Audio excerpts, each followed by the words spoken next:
Welcome to ECN Trade Daily Video. Before we begin, it should be noted that any advice is of a general nature only and that your personal circumstances have not been taken into consideration. Hello everyone, my name is Rob Clayton and thank you for joining me.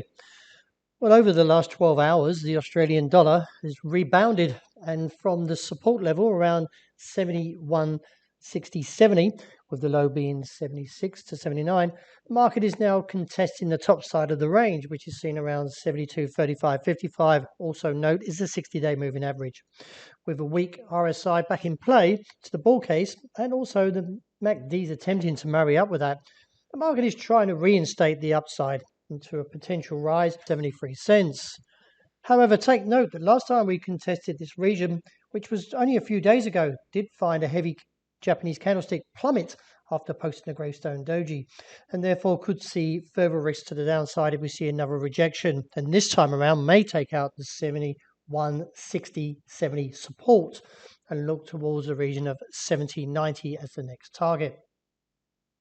The dollar index, which measures the greenback strength against a basket of six major currencies, retreated slightly overnight from 95.75 to 95.50. This has helped, in some respect, the euro to rebound off the support level, which is slightly higher now, around 113. However, technically, the market is still holding to a negative bias with the RSI under the midway point, along with the MACD. Therefore, should see further risk to this trend line. And if it is broken, then I feel the market will look towards a broader pattern target as well, that is to 111 figure 50 and reassess. A little bit of a whipsaw price action when it comes to dollar yen. Nevertheless, the last two bearish days is now trying to attempt to re-establish to a bull case. I feel the market, keep an eye on this RSI, could reinstate the upside move to 115 and therefore look towards this challenge, even though we did get a slightly close to a long-legged doji, which is indecisiveness, but the market is attempting to reinstate it before the European Open, and let's see if the has the momentum to climb. A little bit of a whipsaw price action to sterling, but the market's got an inverted hammer and now giving a little bit of an upside bias that could see a challenge up towards the mid 136. Nevertheless, the technicals haven't quite caught up with the recent price action and therefore could still see a test down towards the range of 135 to 45 and then eventually see a move back up towards 137. KGN was a little bit weak overnight, but still trading sideways beneath the level of 91.80 figure. In light of the weak pattern, I still feel the market has room to test down towards 90.70 and reassess from there.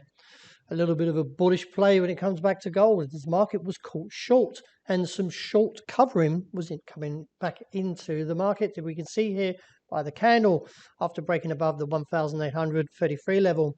Now hitting the next target, 1,842, does question whether the market can sustain. In light of this pattern, I feel that from here could see a bull trap and look back towards the bottom side of the range around 1,788. However, close above 1,842 would leave me neutral in the short term. Finishing up with oil. Well, after backing away from the highs around $86 a barrel, the market is trying to reinstate the downside call. That is, to a break of $84 a barrel will give room to $81 a barrel as a target. However, not overly bearish as of yet, but I'm still keeping an eye on these break levels, and if they do come through, then I do expect to see a pullback to $81 and reassess from there. Well, that wraps it for today. Thank you very much for joining me, and as always, look out for the intraday report, and I hope you enjoy the rest of the day.